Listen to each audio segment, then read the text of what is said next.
कुछ लोग तो कहते हैं हमारे शरीर में देवताओं का निवास है, आंख का देवता अलग है, नाक का देवता अलग है, कान का देवता अलग है, हृदय का देवता अलग है। मैं कभी कभी सोचता हूँ कि आंख पर वो कौन सा निकम्मा देवता बैठा है जो आंखें गलत भी देखती है तो रोकता नहीं।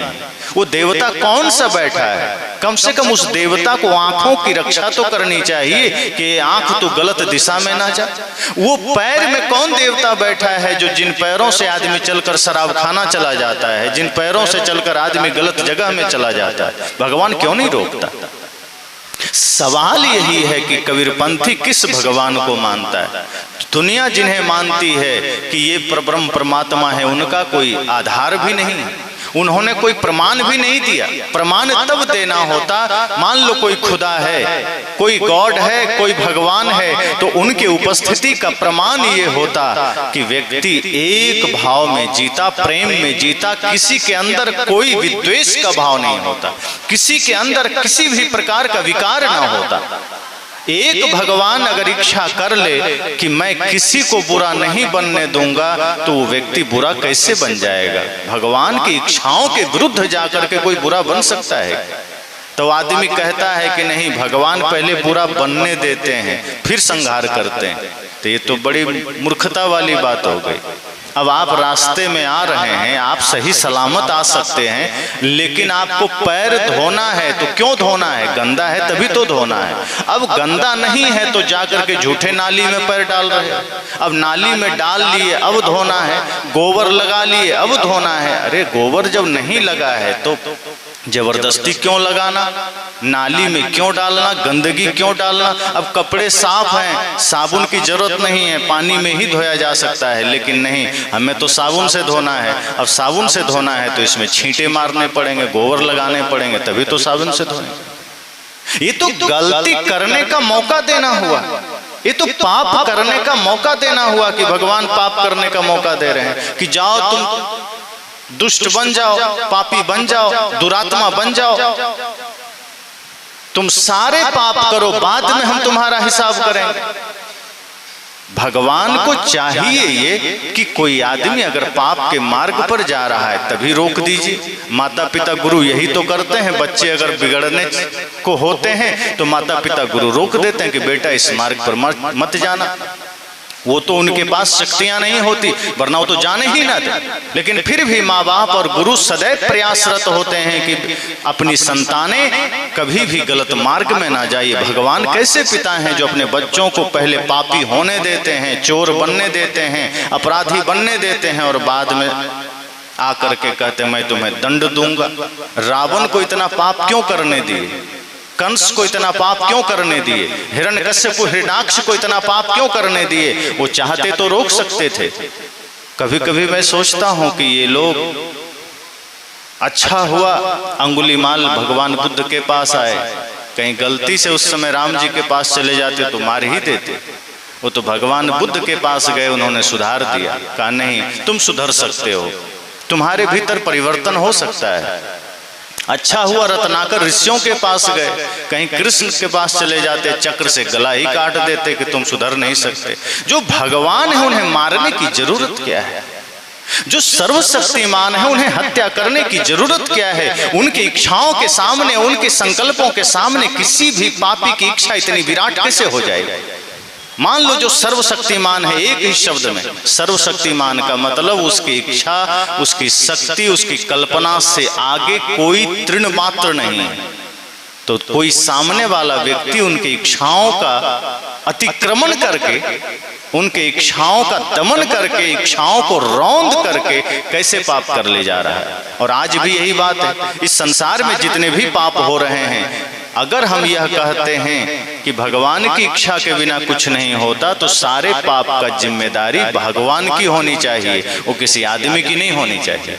अगर यहाँ कोई व्यक्ति सजा पा रहा है कोर्ट कचहरी न्यायालय में तो ये गलत है। इस सजा का हकदार भगवान है, क्योंकि वो सबसे करवा रहे हैं, वो सबको चोरी करवा रहे हैं, वो नशा करवा रहे हैं, वो हिंसा करवा रहे हैं, वो व्यभिचार करवा रहे हैं। और जो भगवान ये सारे काम करवा रहे हैं, फिर इंसान सजा क्यों पा रहा है? क्योंकि कर तो भगवान रहे हैं, लेकिन वहां भगवान का कोई दोष नहीं, भगवान का आता पता भी नहीं। ये न्यायालय में जो इंसान जेलों में बंद कर दिए जाते हैं मुकदमा सुना करके, फैसला सुना करके, उन न्यायालयों से कहना चाहिए कि आप गलत कर रहे हैं, आप राम जी को बुलाइए, कृष्ण जी को बुलाइए, अर्थात भगवान को, अल्लाह को, गॉड को बुलाइए। ये जो मुसलमान कहते हैं कि अल्लाह ही सब कुछ है, वही जो चाहता है होता है, उसकी इच्छा के बिना कुछ नहीं होता, तो ये जो सीरिया, इजराइल, गाजा और दुनिया भर के इस्लामिक कंट्री में इतने सारे पाप और विनाश हो रहे हैं, इसका जिम्मेदार तो खुदा का होना चाहिए। वो आकर के बोले कि इसका जिम्मेदारी मैं लेता हूँ। कई बार कुछ हादसे हो जाते हैं, उस विभाग का मंत्री आकर कहता है ना कि ये मेरी जिम्मेदारी, मैं इस्तीफा दे रहा हूँ। खुदा ने कभी आकर नहीं कहा कि जितने भी पाप धरती पर हो रहे हैं मैं जिम्मेदारी लेता हूँ, मैं इस्तीफा देता हूँ, आज के बाद मैं खुदा नहीं रहूंगा, दूसरे को चुना जाएगा। कहाँ ऐसा होता है? अता पता भी नहीं चलता, इतनी लड़ाइयाँ हो जाती है, झगड़े हो जाते हैं। सदगुरु कबीर कहते हैं कि आप जिस रूप में भगवान मानते हैं, हम लोग वैसा नहीं मानते। हम ऐसा मानते हैं कि इस धरती पर बाहर कोई भगवान नहीं है, ये प्रकृति ही एक नियम रूप में व्यवस्था है। यहाँ हम जो कुछ भी करते हैं वो फल हमें स्वतः मिलता है। ऐसा नहीं है कि हम अच्छा करेंगे तो भगवान फल देंगे, बुरा करेंगे तो भगवान फल देंगे। कर्म करने के समय भगवान रोक नहीं सकते हैं, तो कर्म हो जाने के बाद भगवान फल देने क्यों चले आएंगे? अगर कर्म करने के समय वो रोक सकते थे तो फल देने के समय भी हम मान लेते वो दे सकते हैं, लेकिन कर्म करने के समय कर्म करने दिया। आपने बुरा किया तब रोके नहीं, अब कर लिए तो भगवान फल देने आ गए। ये तो बिल्कुल बिना सिर पैर की बात हो गई। तो सदगुरु कबीर कहते हैं कि आप स्वयं नियंता हैं, और ये बात सिर्फ सदगुरु कबीर नहीं कहते हैं, श्री कृष्ण स्वयं कहते हैं। जो लोग कृष्ण को ठीक से समझते नहीं, वही उन्हें परब्रह्म परमात्मा बना देते हैं। वे कभी नहीं कहते कि सिर्फ मैं ही परमात्मा हूँ, वो उस भाव में कहते हैं कि इस धरती पर हर जीव परमात्मा है। और वे कहते हैं उपद्रष्टा अनुमंता च भर्ता भोक्ता महेश्वरः परमात्मेति चाप्युक्त देहेस्मिन् पुरुषः परः। वे कहते हैं कि यह जो आत्मा है ना, उपद्रष्टा, अनुमंता, भर्ता, भोक्ता, महेश्वरा, वो कहते हैं यही कर्म करने वाला है, यही कर्म का फल भोगने वाला है, यही परमात्मा है, यही महेश्वर है, सब कुछ यही है, नियंता भी यही। कृष्ण कहते हैं ये आत्मा ही सब कुछ करने वाला है, इस पर किसी की सत्ता नहीं है, इस पर कोई भगवान नहीं बैठा है। ये हम सिर्फ अपनी नासमझी के कारण कर्म अपना करते हैं, दोष भगवान को दे देते हैं। लोग कहते हैं ना, गुरुवर तेरी कृपा से सब काम हो रहा है, सब आप कर रहे हैं, मेरा नाम हो रहा है, भगवन तेरी कृपा से। आदमी श्रद्धावश कह देता है कि हे सदगुरु, हे भगवान, सब आप ही कर रहे हैं। अगर हम अच्छा करते हैं और उन श्रेय दे दें तो ठीक है, लेकिन आदमी बुरा करके भी कह देता है सब भगवान की इच्छा से हो रहा है। अब बुरा भी भगवान कर रहे हैं, फिर तो ये मूर्खता की बातें हो गई। अगर हमने कुछ किया और अपना श्रेय नहीं लेना है, गुरु भगवान के ऊपर छोड़ दिया, माता पिता को श्रेय दे दिया, मित्र को श्रेय दे दिया, पुत्र को श्रेय दे दिया, तो ये हमारी उदारता है, ये हमारी महानता हो सकती है। लेकिन नीच कर्म करते चले जा रहे हैं, हिंसा के कर्म करते चले जा रहे हैं और कह देते हैं हम कौन होते हैं करने वाले, सब भगवान जाने। आप देखना कभी कभी आप किसी को कहो कि सत्संग में चलो, तो आदमी क्या कहता है, अब किस्मत में होगा तो चलेंगे, भगवान की इच्छा होगी तो चलेंगे, भाग्य में होगा तो चलेंगे। अब उस आदमी को इतना समझ में नहीं आता कि सत्संग में जाने में कोई भगवान आपको रोकेगा। भाई आप मान लो आपकी इच्छा हो गई सत्संग में जाना है, तो कौन भगवान है कहेगा नहीं नहीं तू सत्संग में मत जा। लेकिन आदमी कहता है भगवान की इच्छा होगी तो चलेंगे। लेकिन वही आदमी उसी समय तंबाकू रगड़ के खा रहा होता है, तब नहीं कहता है भगवान की इच्छा होगी तब खाएंगे। वही आदमी उस समय शराब खाने की ओर जाने को तत्पर है, तब नहीं कहता है भगवान की इच्छा होगी तब शराब पिएंगे। दुनिया का सारा गलत काम आदमी करने को तैयार है, तब नहीं कहता है भगवान जब चाहेंगे तब करेंगे, भाग्य में होगा तब करेंगे। सारा पाप अपनी जिम्मेदारी में करता है, लेकिन धर्म करने का अवसर आ जाए, पुण्य परमार्थ करने का अवसर आ जाए, तब आदमी कहता है हम क्या हैं, कुछ नहीं, भगवान चाहेंगे तब होगा। मतलब भगवान आपको सत्संग से दूर रखना चाहते हैं, भगवान आपको धर्म से दूर रखना चाहते हैं, भगवान आपको सारे शुभ कर्मों से दूर रखना चाहते हैं, फिर वो भगवान नहीं, वो एक नंबर का शैतान होगा।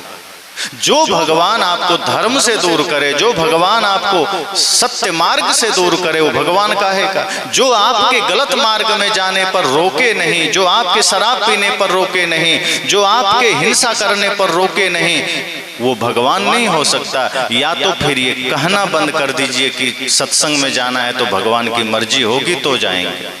जिस दिन सत्संग का अवसर लगे, जिस दिन धर्म करने का अवसर लगे, जिस दिन पुण्य परमार्थ करने का अवसर लगे, यह संकल्प लीजिए कि बाहरी 1000 काम छोड़ देंगे, पहला धर्म मेरा यही बनता है, मैं ये कर लेता हूँ। क्योंकि यह कर्म सीधे हमारे अंतर मन से, आत्मा से जुड़ा है। बाह्य कर्म हमारे शरीर से जुड़ा है। बाहर जो कुछ भी हम करेंगे उसका जुड़ाव शरीर से है, शरीर को फायदा या नुकसान होगा। लेकिन अगर हमने धर्म का काम छोड़ दिया तो ये सीधे आपका नुकसान है, आत्मा का नुकसान है। इसलिए अगर परमार्थ का अवसर लग जाए, कभी धर्म का अवसर लग जाए, तो कल पर मत टाल देना। मैंने प्रथम सत्र में कहा था कि सदगुरु कबीर ने कहा कि काल करे सो आज कर, आज ही कर लेना, इसी क्षण कर लेना। जितने भी धर्म के कार्य हैं, जितने भी पुण्य के कार्य हैं, उसे कल पर मत छोड़ देना। आज आदमी उल्टा करता है, धर्म के कार्य को कल पर टाल देता है। सेवा का कार्य कल कर लेंगे, और चोरी करना है तो कहाँ कोई चोर कहता है कल कर लेंगे, वो सोचता है आज ही किसी तरह कर लें, पता नहीं कल मौका मिले ना। नशा करना है, कौन कहता है कल कर लेंगे, आज ही नशा कर लेना। झूठ बोलना है, कहाँ आदमी सोचता है कल झूठ बोलेंगे, अभी ही इसी क्षण झूठ बोलने लग जाता है। तो जितने भी अधर्म हैं, जितने भी पाप हैं, हम अभी करने को राजी हैं, इसी क्षण करने को राजी हैं। सदगुरु कहते हैं नहीं, पाप कल कर लेना, कल पर छोड़ दो। और अगर कल पर छोड़ दोगे तो शायद वो आप कर ही ना पाओ, और अच्छा है कि ना कर पाओ। और धर्म अभी करना, सत्संग अभी करना। तो किसी भगवान पर मत छोड़ देना कि भगवान जब चाहेंगे तो सत्संग करेंगे, भगवान चाहेंगे तो धर्म के पथ पर चलेंगे। सदगुरु कहते हैं ये भगवान की बैसाखी लेना छोड़ दो, ये भगवान का सहारा लेना छोड़ दो। खुद अपने भीतर के भगवत्ता को जगाओ, तुम ही परमात्मा हो। सदगुरु ने कहा ना कि हृदय में राम बसता है, तुम जानते नहीं। तेरा साईं, तेरा परमात्मा तेरे हृदय में बसता है, तुम जानते नहीं। इस चीज को समझना पड़ेगा, इस भाव को जानना पड़ेगा कि परमात्मा भीतर है, हम बाहर भटक रहे हैं। सदगुरु कहते हैं अपने भीतर देखो, झांको। और कृष्ण भी यही कहते हैं, ईश्वर सर्वभूतानां हृदय से अर्जुन तिष्ठति। अर्जुन को शंका हुई कि प्रभु आप ईश्वर ईश्वर की बात करते हैं, ये ईश्वर क्या है, कौन है? कृष्ण कहते हैं जिसमें सारे ऐश्वर्य निवास करते हैं वही ईश्वर है। तो अर्जुन का दूसरा प्रश्न हुआ, रहता कहाँ है? तो कृष्ण कहते हैं कहीं बाहर नहीं रहता है। ईश्वर सर्वभूतानां हृदय से अर्जुन तिष्ठति। ये जितने भी भूत प्राणी हैं, इनके हृदय में ईश्वर रहता है, बाहर खोजने की जरूरत नहीं। और इसी बात को बिल्कुल हिंदी में तुलसीदास जी कहते हैं। प्रभु शब्द वो ज्यादा बोलते हैं। तो लोगों ने कहा कि बाबा आप तो प्रभु शब्द बोलते हैं, ये प्रभु क्या है? तो गोस्वामी जी तो बढ़िया व्याकरण जानते थे। उन्होंने कहा देखो, प्र उपसर्ग है और भू सत्तायाम धातु है, जिसका अर्थ होता है सर्वोत्कृष्ट सत्ता। प्रभु मतलब सर्वोत्कृष्ट सत्ता, प्रभु। तो लोगों ने कहा रहता कहाँ है? तब तुलसीदास जी भी वही बात कहते हैं, प्रकृति पार प्रभु सब उर बासी। गीताकार ने हृदय कहा, हृदय से अर्जुन तिष्ठति। और मानसकार क्या कह रहे हैं? सब उर्वासी। उर मतलब भी हृदय होता है। तो तुलसीदास जी भी कहते हैं कि प्रकृति से परे, अर्थात ये जो जड़ प्रकृति है उससे परे वह प्रभु सभी के हृदय में रहता है। ये माइक में हृदय है क्या? पत्थर में हृदय होता है? पहाड़ में हृदय है? पानी में हृदय है? तो वहां भगवान कैसे मिलेंगे? तुलसीदास जी तो कहते हैं सब उर्वासी, उर अर्थात हृदय में रहता है। तो हृदय जितने भी जीवित प्राणी हैं उसी के पास होता है, किसी निर्जीव के पास हृदय नहीं होता। इसका मतलब है कि परमात्मा को खोजने के लिए पहाड़ों में जाने की जरूरत नहीं है, मंदिरों में जाने की जरूरत नहीं है। अब यहाँ इसका अर्थ इतना ही है कि मंदिर हमें तोड़ने की भी जरूरत नहीं है। मंदिर एक आस्था का प्रतीक है, मंदिर एक स्मारक है, एक स्मृति स्थल है, एक चिन्ह है धर्म का, जहां हम उन भगवानों की स्मृति को समझते हैं, उनके द्वारा उनके आदर्शों को समझते हैं। वो पूजा की चीज नहीं है, वो वहां समझने की चीज है। हम वहां इस कदर पूजा में लग जाते हैं कि कर्म ही भूल जाते हैं। मंदिर जाइए, गिरजाघर जाइए, गुरुद्वारा जाइए, जैसे आप आश्रम जाते हैं वही भाव से मंदिर जाइए और वहां विराजमान किसी भी महापुरुष भगवान की प्रतिमा को देखिए, उनके चित्र को देखिए, उनकी मूर्ति को देखिए, उनके चित्र के पीछे के चरित्र को स्मरण करिए कि आज तक ये इस जगह विराजमान क्यों हैं, क्या इन्होंने किया था, ये कौन सा कर्म इन्होंने किया जो आज इनकी प्रतिमा इस मंदिर में स्थापित की गई है, जो लाखों करोड़ों लोग अपना श्रद्धा की पुष्प यहाँ अर्पित करते हैं। और संकल्प लीजिए कि जिन मर्यादाओं का पालन इन्होंने किया है, चाहे वो राम हो, चाहे कृष्ण हो, चाहे कोई भी भगवान हो, सोचिए कि जिन आदर्शों को इन्होंने जिया, जिन मर्यादाओं को इन्होंने धारण किया, बस वही हमें अपने जीवन में जोड़ लेना है। जो राम ने मर्यादा स्थापित की, जो भातृत्व प्रेम स्थापित किया, जो माता पिता गुरु के प्रति श्रद्धा और समर्पण का भाव स्थापित किया, वही मुझे अपने जीवन में जोड़ लेना है। अगर यह संकल्प लेकर आप राम मंदिर में गए तो आपका घर भी दूसरे दिन ही राम मंदिर बन सकता है। वरना आप मंदिर तो राम के जाएंगे, घर लौटेंगे रावण बनकर, घर लौटेंगे राक्षस बनकर, घर लौटेंगे विकृति मानसिकता लेकर और अपने भाई के साथ झगड़ा करेंगे, माता पिता का अनादर करेंगे, गुरु का अनादर करेंगे, पड़ोसियों का अनादर करेंगे, मित्र के साथ दगाबाजी करेंगे, छुआछूत करेंगे, जाति पात करेंगे और फिर आप कहेंगे मैं तो राम के मंदिर से होकर लौटा हूं। कोई अर्थ नहीं है इसका। राम के मंदिर से लौटिए तो राम के आदर्शों को नमन करके लौटिए, राम के मंदिर से लौटिए तो राम की मर्यादाओं को अपने मर्यादा बनाकर लौटिए, उनके प्रेम को अपना प्रेम बनाकर लौटिए, उनकी मातृपितृ गुरु भक्ति को अपनी मातृपितृ गुरु भक्ति बनाकर लौटिए, तब मंदिर जाना सार्थक हुआ।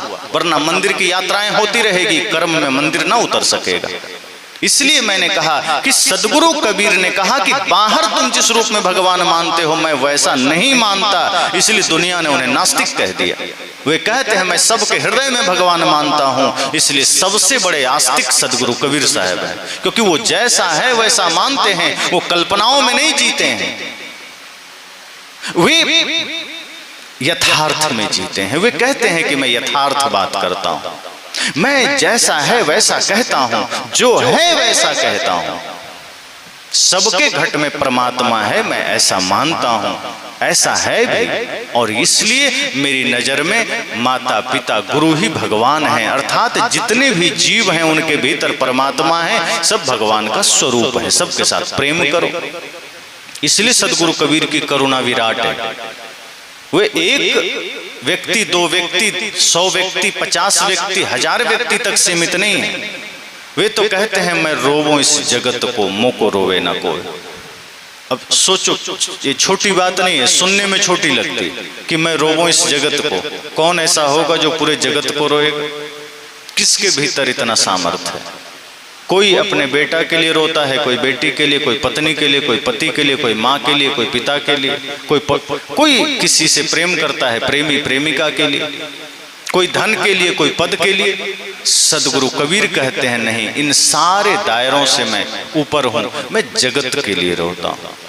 मेरी चिंता सिर्फ मेरी चिंता शरीर के लिए नहीं है, मेरे व्यक्तिगत स्वार्थ के लिए नहीं है, मेरी चिंता जगत के लिए है, मेरा भाव जगत के लिए, मेरा प्रेम जगत के लिए, मेरी करुणा जगत के लिए, मैं जगत के लिए सोचता हूं। किसी की करुणा इतनी विराट हो सकती है, जो एक छोटे से जीव को लेकर के बड़े से बड़े जीव के लिए उतनी ही करुणा हो, एक साधारण मनुष्य से लेकर बड़े बड़े राजा महाराजा के लिए उतनी ही करुणा हो। तो सदगुरु कबीर कहते हैं बाहर कोई भगवान नहीं और कोई आज तक सिद्ध नहीं कर पाया। जब ऐसी बातें आती, कई लोग कहते हैं भगवान लीला कर रहे हैं इसलिए वो अभी कलयुग में नहीं आ रहे। सतयुग में आए थे 4 बार, त्रेता में आए थे 3 बार, द्वापर में आए थे 2 बार, कलयुग में अभी एक भी बार नहीं आए। तो मैंने कहा कि आते कब हैं? अगर भगवान बाहर हैं तो उनका आना कब होगा? कोई तो तिथि होगा, कोई तो, जैसे मान लीजिए हम लोग यहाँ आए तो क्यों आए? आपने सत्संग का आयोजन रखा, आपने बुलाया, हम आ गए। आप हमको पूछते नहीं, बुलाते नहीं, तो हम ऐसे तो नहीं आते। हमें क्या पता कि यहाँ सत्संग होना है, कैसे आते, जानकारी ही नहीं मिलती। आपने सूचना दिया, हम आ गए। तो भगवान कब आएंगे? सूचना देना पड़ेगा कि खुद से देखेंगे कि मेरी जरूरत है, कब आएंगे? तो लोग उदाहरण दे देते हैं, यदा यदा हि धर्मस्य ग्लानिर्भवति भारत अभ्युत्थानम धर्मस्य तदात्मानं सृजाम्यहम् परित्राणाय साधूनां विनाशाय च दुष्कृतां धर्म संस्थापनार्थाय संभवामि युगे युगे। या फिर तुलसीदास जी की वाणी कह देते हैं, जब जब होए धर्म की हानि। बात वही है कि जब धरती पर पाप बढ़ जाएगा, जब धरती पर अत्याचार बढ़ जाएगा, जब धरती पर अनाचार बढ़ जाएगा, संपूर्ण रूप से चारों ओर पाप ही पाप होगा, भगवान का आगमन हो जाएगा। तब मैं तुरंत सवाल करता हूं कि सतयुग में तो कहा गया चारों चरण पुण्य से भरा था, तो 4 भगवान क्यों आए?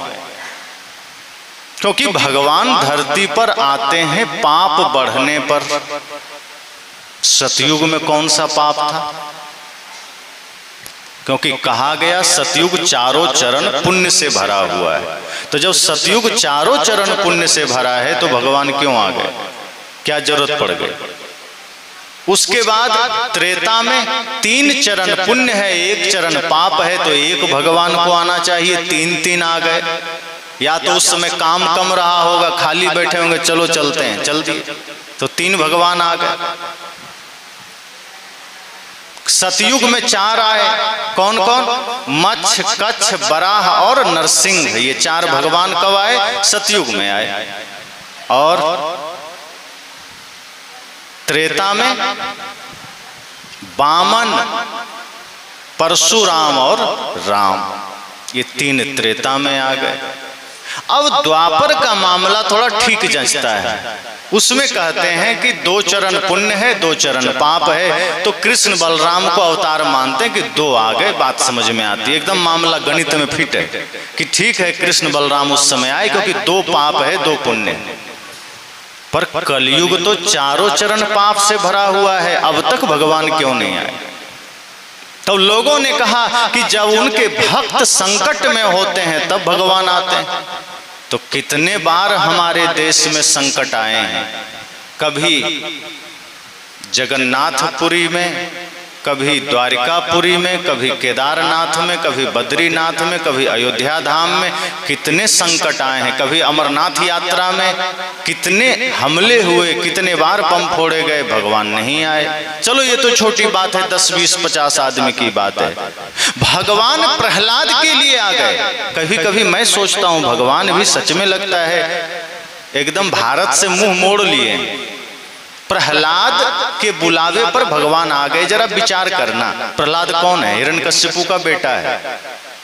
और झगड़ा क्या है कि प्रहलाद अपने पिता को भगवान नहीं मानता है, बस इतना सा झगड़ा है।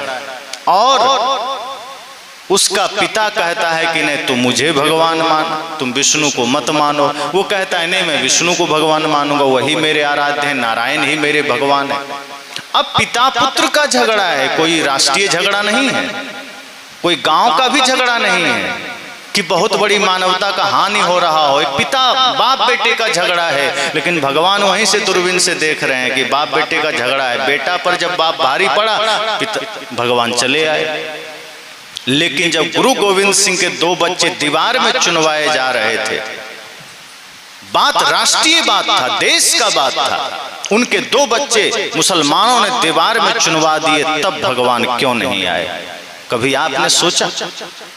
जब भगत सिंह को फांसी हो रही थी, देश की बात थी, तब भगवान यहाँ क्यों नहीं आए भगत सिंह को बचाने?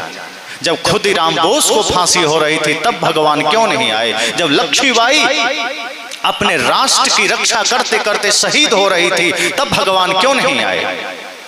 जब उधम सिंह जनरल डायर से बदला लेने के लिए जो जलियांवाला बाग हुआ था हत्याकांड, जनरल डायर ने निहत्थे भारतीयों पर गोलियां चलवा दी थी, उस समय उधम सिंह बच्चे थे, उन्होंने उस घटना को देखा था, उनके भीतर एक आग लगी थी कि मां भारती का अगर मैं सच्चा सपूत हूं तो इस जनरल डायर को मैं मारूंगा। लेकिन जनरल डायर का तबादला हो गया, वो वापस ब्रिटेन चला गया, लंदन चला गया, लेकिन उधम सिंह ने अपना हिम्मत नहीं खोया, पानी के जहाज से लंदन चले गए और वहां होटलों में काम करके हथियार इकट्ठा किया और वो भारत मां का सच्चा सपूत लंदन में जाके जनरल डायर को मारा। उन्हें बचाने भगवान क्यों नहीं आए? आए दिन आज हमारे देश की सीमा पर जवान खड़े होकर देश की रक्षा के लिए खड़े हैं, लेकिन कभी भी कोई गोली उन्हें शहीद कर जाता है, उनकी रक्षा के लिए कोई भगवान क्यों नहीं आए?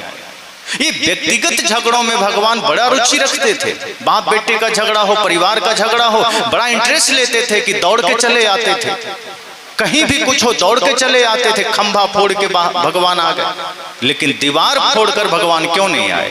फांसी का फंदा तोड़कर भगवान क्यों नहीं आए?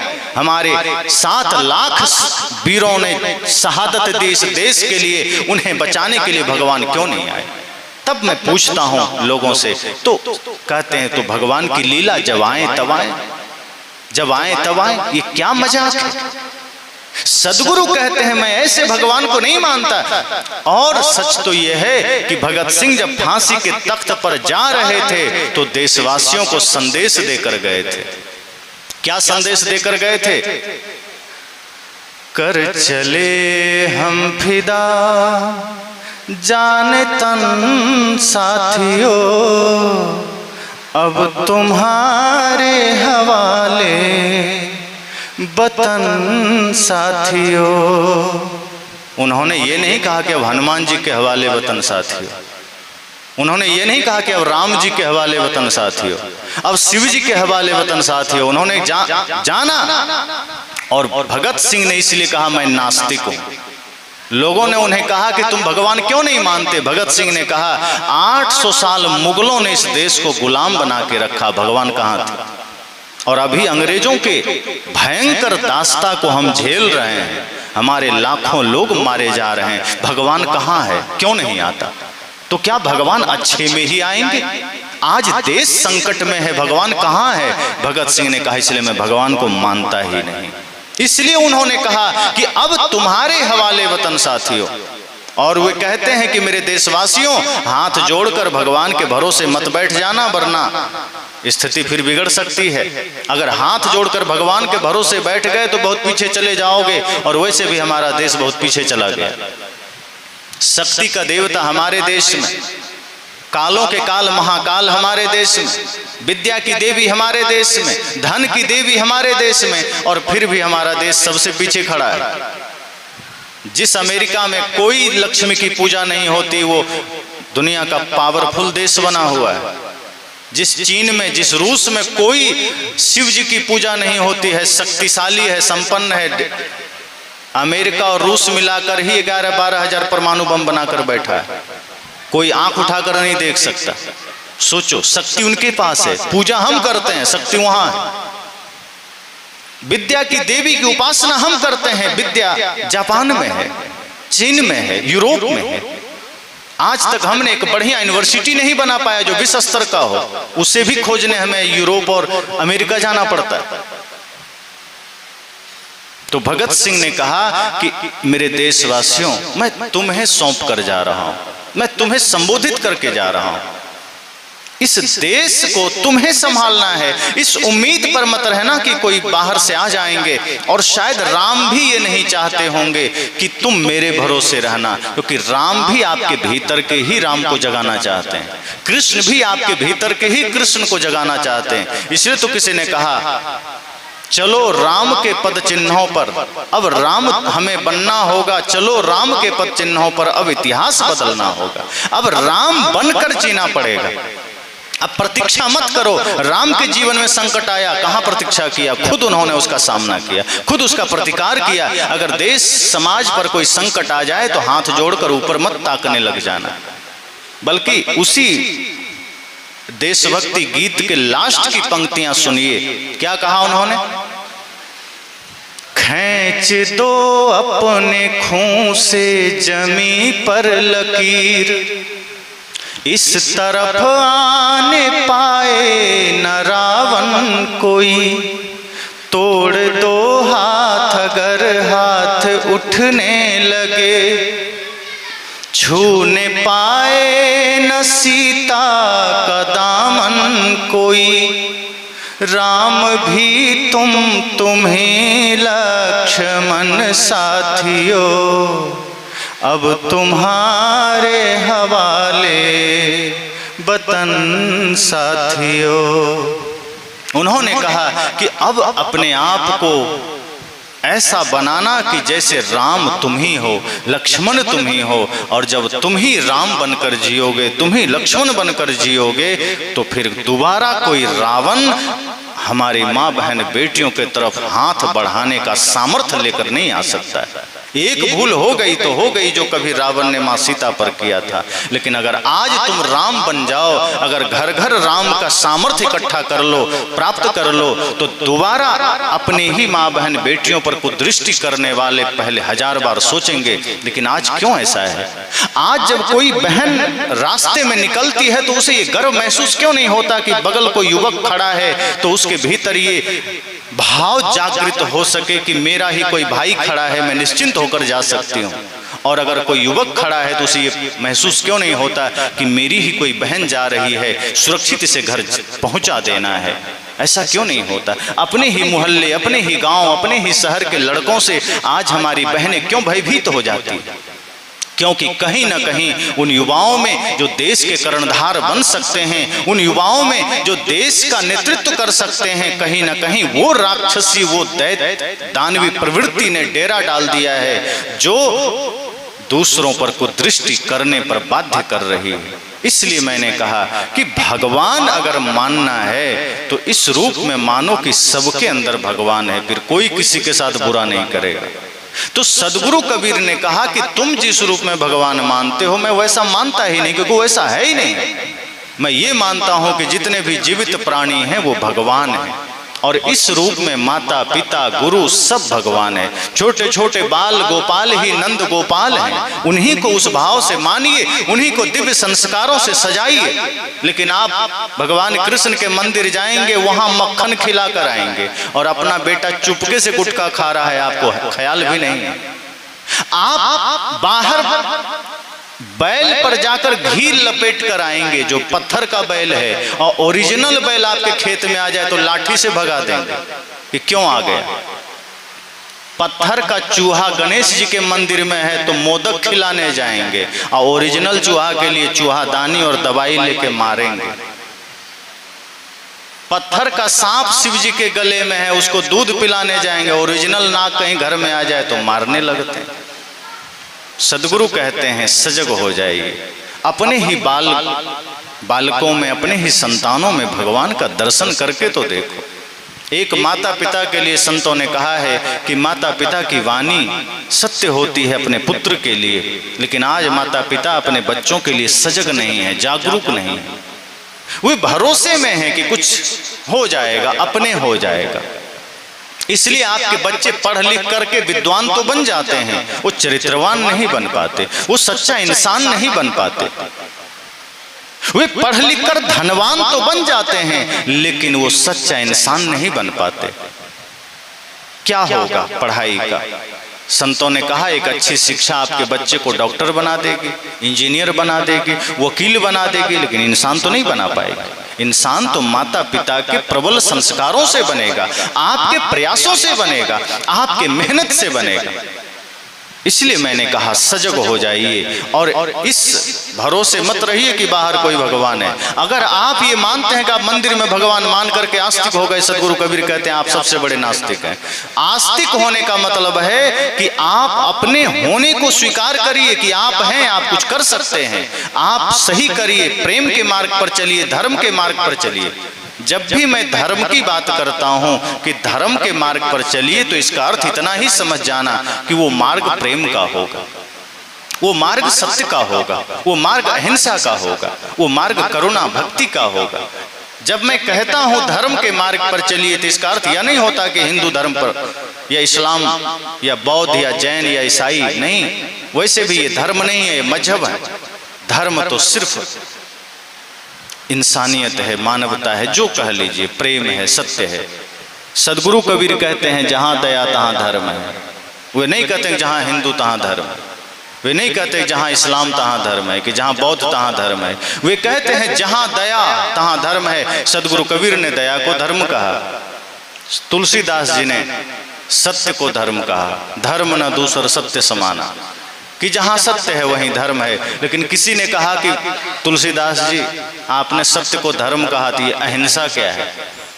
अब तुलसीदास जी भी चकरा गए, उन्होंने कहा मैंने सत्य को धर्म कह दिया, अब अहिंसा को क्या कहूं? तो व्याकरण जानते थे, उन्होंने फिर अहिंसा शब्द में क्या जोड़ दिया?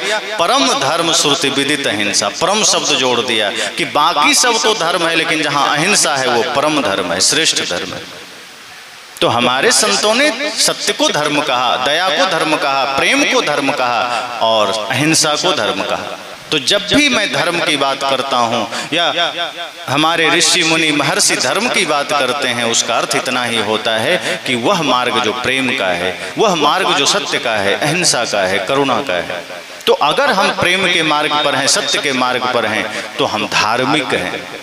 हम कबीरपंथी चिन्ह लगा लेने से, हम रामानंदी चिन्ह लगा लेने से, हम वैष्णव चिन्ह लगा लेने से, शैव चिन्ह लगा लेने से, अब जैसे कोई ईसाई है, पादरी उनके होते हैं, वो अपना चिन्ह रखते हैं।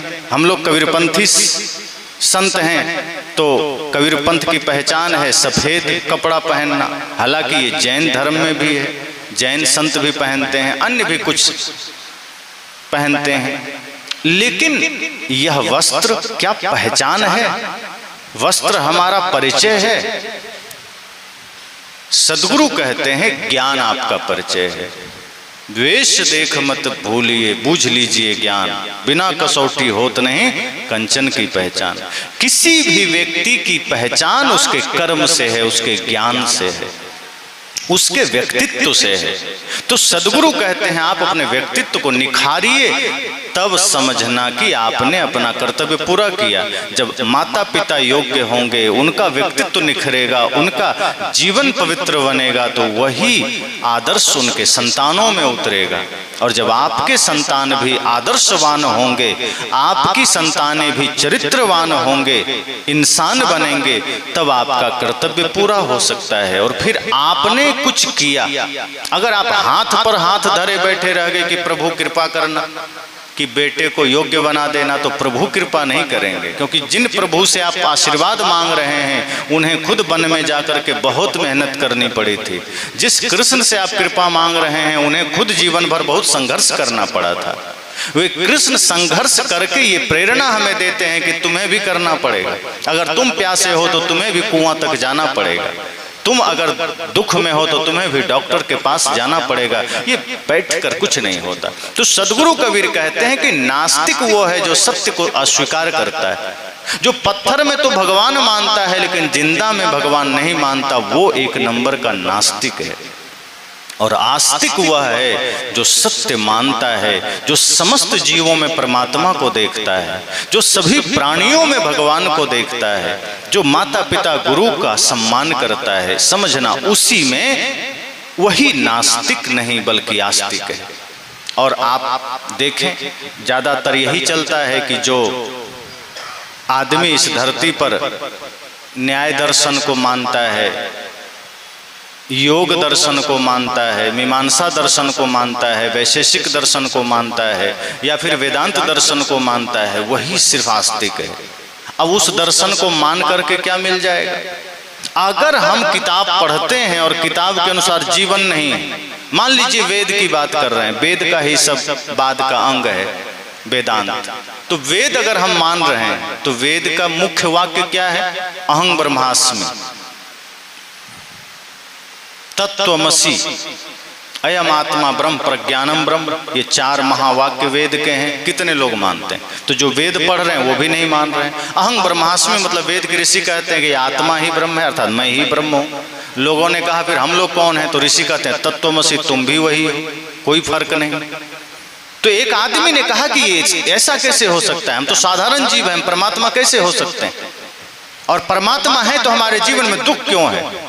तो दुख हमारे कर्मों के वजह से है। अगर हम कर्म पवित्र कर लेंगे तो भीतर का परमात्मा भाव जाग जाएगा। अब जैसे गाय के शरीर में दूध है, लेकिन अब कोई कहे कि अब गाय के शरीर में दूध है तो हमें दूध कहीं से भी मिल जाना चाहिए, फिर तो कान के पास भी ब्लेड लगाओ तो दूध गिरना चाहिए, पैर के पास ब्लेड लगाओ तो दूध गिरना चाहिए। थन से ही दूध क्यों आता है? और थन में भी ब्लेड मार दो तो दूध नहीं आएगा, खून आएगा। तो दुहने से ही दूध क्यों आता है?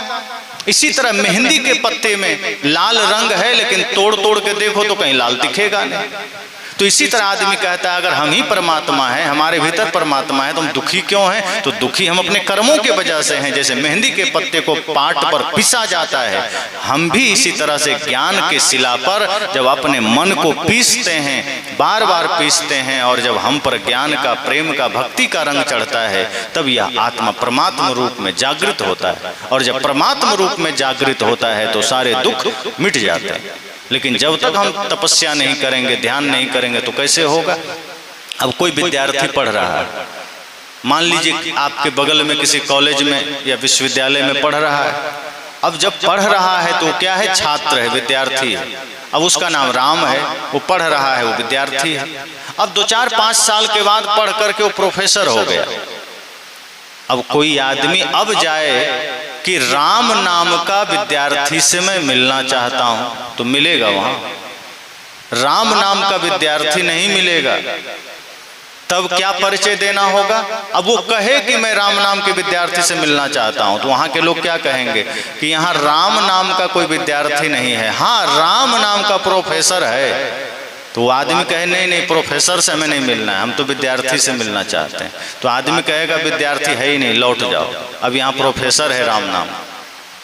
तब अगर वो चला भी जाएगा तब क्या कहेगा कि भैया तुम तो 5 साल पहले विद्यार्थी थे, प्रोफेसर अब तुम्हारे नाम में जुड़ गया। अगर वो प्रोफेसर सुनकर लौट जाएगा तो मिल पाएगा क्या? नहीं मिल पाएगा। ऐसे ही जब जीव साधारण कर्म में होता है तो ये जीव है। जब आत्मा साधारण कर्म में है, मोह माया में ग्रसित है, दुख में है, तो आत्मा है, लेकिन ध्यान के द्वारा, ज्ञान के द्वारा, साधना के द्वारा अपने मनोविकारों को दूर कर लेता है, अपने भीतर के कचड़े को मिटा देता है, समस्त रूप से मन को निर्मल कर लेता है, वचन को निर्मल कर लेता है, तो उसी आत्मा पर परमात्मा की डिग्री उतर जाती है। जैसे राम नाम के विद्यार्थी पर प्रोफेसर की डिग्री उतर गई। आदमी 2 नहीं है, आदमी वही है, पहले वही विद्यार्थी था, लेकिन पढ़ा लिखा तो वही आदमी अब प्रोफेसर हो गया, अब विद्यार्थी खत्म हो गया। इसी तरह से जब हम तप त्याग ध्यान साधना करते हैं तो हमारे भीतर ही परमात्मा का भाव उतर आता है। अर्थात परमात्मा मतलब जो अपने को जान लिया, चमत्कार दिखाने वाला नहीं कि कुछ भी चमत्कार दिखा दिया। चमत्कार तो जादूगर भी दिखा देते हैं, हाथ हिलाया रसगुल्ला आ गया, पैसे आ गए। कई जादूगर आपको मिलेंगे, कई ऐसे बाबा भी मिल जाएंगे जो हाथ हिलाएंगे तो नोट दिखा देंगे कि 500, 1000, 2000, 1000 के तो बंद हो गए, 2000 के नोट भी बंद हो गए, 500 के नोट ले आएंगे, 100 के नोट ले आएंगे, 200 के नोट ले आएंगे। अगर कोई बाबा इतने सारे नोट हाथ हिलाकर ला सकते थे तो रिजर्व बैंक तो उनके घर में होना चाहिए, क्योंकि सारे नोट वो छाप सकते थे, सब कुछ कर सकते थे। लेकिन नहीं, उतना दिखा करके वो भी कह रहे हैं कि 500 रुपये हमको दे दो, 1000 दे दो। जब तुम खुद ही 1500 छाप रहे हो, फिर दूसरों से तुम दिखाने का पैसा क्यों ले रहे हो? तो चमत्कार दिखाने वाले हम ऐसे हैं जो थोड़ा कोई चमत्कार दिखा दिया भीड़ खड़ी कर देते हैं। इस धरा पर ऐसे भी लोग हैं जो थोड़ा भविष्य वक्ता बन गए, थोड़ा सा आपकी कुंडली पढ़ लिए, कुछ दो चार पॉइंट रख दिए, हम वहाँ बाबा बाबा करते पहुँच जाते हैं। कुछ ऐसे भी है जो कहते हैं तुम्हारे बच्चों को पढ़ने की जरूरत नहीं है, बेल पत्र में शहद लगाओ, शिवलिंग में चिपका दो, बेटा पास हो जाएगा। अब बेचारा उनका ही बेटा फेल हो गया। तो ऐसे भी लोग हैं जो कर्म से आपको मुख मोड़ देते हैं। कर्म करने की जरूरत नहीं है, धर्म करने की जरूरत नहीं है। तो इन मूर्खताओं से ऊपर उठना है। सदगुरु कबीर यही चाहते हैं, यही करना हमें सिखाते हैं। तो मैंने कहा नास्तिक वह है जो सत्य स्वीकार नहीं करता। सब घट मेरो साइयां, जो इस भाव को जानता है वही आस्तिक है। जेते औरत मर्द उपाने, सो सब रूप तुम्हारा, कबीर पोंगरा अल्लाह राम का, सो गुरु पीर हमारा। जितने भी इस धरती पर औरत हैं, मर्द हैं, अर्थात स्त्री पुरुष हैं, नर नारी हैं, वो सब भगवान के रूप हैं, सब परमात्मा के रूप हैं। जब इस भाव के साथ आप अपने कर्म में लगेंगे और मन वचन कर्म को निर्मल रखेंगे तो एक भी कर्म गलत नहीं होगा। ध्यान रखना, गलत कर्म सदैव बेहोशी में होते हैं। एक भी गलत कर्म करने के लिए बेहोश होना जरूरी है। अगर आपके मुख से झूठ निकल रहा है, समझ जाना बेहोशी मौजूद है। अगर आपके मुख से गालियां निकल रही है, समझ जाना बेहोशी मौजूद है। और बड़े से बड़े पाप तो भयंकर बेहोशी में होते हैं। और अगर आप होश में हैं तो कुछ भी नहीं हो सकता। लोग कहते हैं ना कि शराबी तो शराब पीकर बेहोश हो जाता है। संतजन कहते हैं शराबी शराब पीकर बेहोश नहीं होता, वो पहले बेहोश होता है फिर शराब पीता है। जो आदमी होश में होगा वो शराब को छू भी नहीं सकता। जो आदमी जागृत होगा वो नशा को हाथ नहीं लगा सकता, वो झूठ नहीं बोल सकता, वो गाली नहीं दे सकता, वो हिंसा नहीं कर सकता। इस धरती पर सारे गलत काम बेहोशी में होते हैं। इसलिए सदगुरु कहते हैं जागृत हो जाओ। उत्तिष्ठित जागृत प्राप्त वरान्य बोधत। ऋषियों ने भी कहा उठो जागो, अपने लक्ष्य को प्राप्त करो, सजग हो जाओ। तो इसलिए इस सत्संग के माध्यम से हम सबको यह समझना है, जानना है कि आस्तिकता और नास्तिकता शब्दों का फेर है। नास्तिकता वही है कि जो सत्य से वंचित है, जो सत्य को देख नहीं पा रहा है। अपने आंखों के सामने घटित होने वाले तमाम घटनाओं से जो आंखें मोड़ लिया है और कहीं अलग आकाश में आंख फैलाकर खड़ा है, जो अपने कर्मों से पीछे हट गया है, वो नास्तिक है। जो सत्य को अस्वीकार कर रहा है वो नास्तिक है। और आस्तिक वह है जो सब में परमात्मा को देखता है, जो हर जीव में भगवान को देखता है, जो अपने मन वचन को निर्मल करके सदैव धर्म का काम करता है। और जो धर्म का काम करता है फिर वह व्यक्ति यहाँ से सदैव आस्तिक बनकर जाता है। तो अगर कोई कहे कि तुम लोग तो भगवान को नहीं मानते, तुम नास्तिक हो, तो आप जरूर कहना कि भगवान की परिभाषा ही तो गलत है, जिसका कि खामियाजा इसे यह देश भुगत रहा है। कि कुछ लोग बाहर कोई शक्ति, कोई नियंत्रण मानते हैं, कि कोई भगवान मानते हैं कि भगवान कर रहे हैं।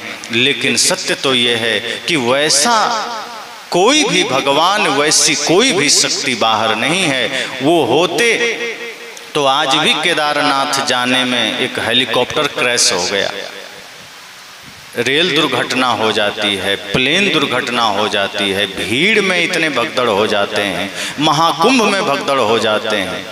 इतनी सारी घटनाएं भगवान के होते संभव नहीं थी। इसका मतलब है कि आज आदमी इतना पाप कर रहा है कि प्रकृति असंतुलित हो गई है।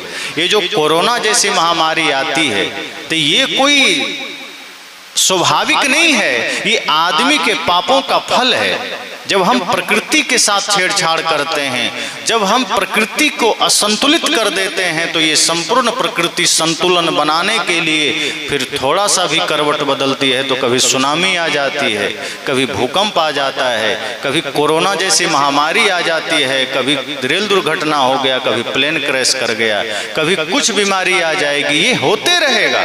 इसलिए सदगुरु कहते हैं कि हर व्यक्ति को पवित्र मन से जीना है, प्रकृति के साथ जुड़कर जीना है। आज हम कितना प्रकृति का नुकसान कर रहे हैं, और सिर्फ बाहर से नहीं कर रहे हैं कि चलो डीजल पेट्रोल से प्रदूषण हो रहा है, मांसाहार से हो रहा है, या फिर पेड़ काट कर हो रहा है, प्लास्टिक से हो रहा है, आग से हो रहा है। नहीं, हम बोल बोल के भी कर रहे हैं, ध्वनि प्रदूषण भी कर रहे हैं। और ध्वनि प्रदूषण का मतलब है कि हम गलत इतना बोल सुन सोच रहे हैं कि उसका निगेटिव असर भी समाज पर पड़ रहा है। आप कई बार सोचते हैं कि मैं सही मार्ग पर जा रहा हूं, सही विचार से जा रहा था, अचानक हमारा मन उद्वेगित क्यों हो गया? क्योंकि इतनी निगेटिविटी इस वायुमंडल में मौजूद है, इतनी नकारात्मकता इस हमारे चारों ओर मौजूद है कि हम थोड़ी सी भी असावधानी करते हैं, वो नकारात्मकता हम पर हावी हो जाती है। और एक अच्छा सोचने वाला इंसान भी बुरा सोचने लग जाता है, अच्छा करने वाला इंसान भी बुरा करने लग जाता है। तो ये नकारात्मक शक्तियों को भी अगर हटाना है, खत्म करना है, इसी के लिए सदगुरु ने कहा सदैव श्वास श्वास में नाम लो, वृथा श्वास न खोए। तो इस भाव के साथ सदा जिएं, इस भाव के साथ सदा चलें, बहुत लाभ मिलेगा और निश्चय ही आप आस्तिक बनकर जी सकेंगे। और यही आस्तिकता आपके जीवन के लिए प्रेरणा बनेगी, दूसरों के लिए प्रेरणा बनेगी। यही सदगुरु कबीर की सीख है, यही सदगुरु कबीर जैसे अन्य संवर्ती संतों की सीख है। तो ऐसे महान मनीषी संतों के विचारों को सुने, उनके विचारों को अपने जीवन में उतारें और अपने जीवन को बदलें, अपने आने वाली पीढ़ियों के लिए प्रेरणा दें, बच्चों के लिए सही संस्कार दें। शिक्षा के साथ साथ जब आप बच्चों को संस्कार देंगे तभी यह देश जग सकता है, तभी यह देश पुनः विश्वगुरु बन सकता है। वरना आज हमारे समाज में जितनी बदहाली है, इसका जिम्मेदार कोई भगवान नहीं है, आज हम और आप हैं, ये तथाकथित धर्म के ठेकेदार हैं। अगर हम जागृत हो जाएं तो देश जागृत होगा। इसी मंगल कामना के साथ वाणी को विराम देता हूँ।